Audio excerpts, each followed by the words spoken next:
আমি আমি নিশীথ প্রামাণিক ঈশ্বরের নামে শপথ করিতেছি যে বিধি দ্বারা স্থাপিত ভারতের সংবিধানের প্রতি আমি অকৃত্রিম নিষ্ঠা ও আনুগত্য পোষণ করিব।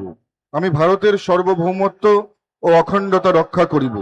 পশ্চিমবঙ্গ রাজ্যের মন্ত্রীরূপে আমার কর্তব্য সমূহ নিষ্ঠাপূর্বক এবং বিবেকসম্মতভাবে নির্বাহ করিব এবং ভয় বা পক্ষপাত প্রীতি বা বিদ্বেষ রহিত হইয়া সকল শ্রেণীর জনগণের প্রতি সংবিধান ও বিধি অনুসারে ন্যায়াচরণ করিব।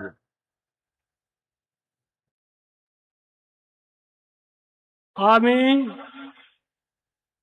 আমি নিশীথ প্রামাণিক ঈশ্বরের নামে শপথ করিতেছি যে পশ্চিমবঙ্গ রাজ্যের মন্ত্রীরূপে যে কোনো বিষয় যাহা আমার বিবেচনার জন্য আনিত হইবে বা আমি জ্ঞাত হইব, তাহা ওই মন্ত্রীরূপে আমার কর্তব্য সমূহের যথাযথ নির্বাহের জন্য যেরূপ আবশ্যক হইতে পারে তদ্ব্যতিরিকে আমি প্রত্যক্ষ বা পরোক্ষভাবে কোনো ব্যক্তি বা ব্যক্তিগণের নিকট জ্ঞাপন করিব না বা প্রকাশ করিব না।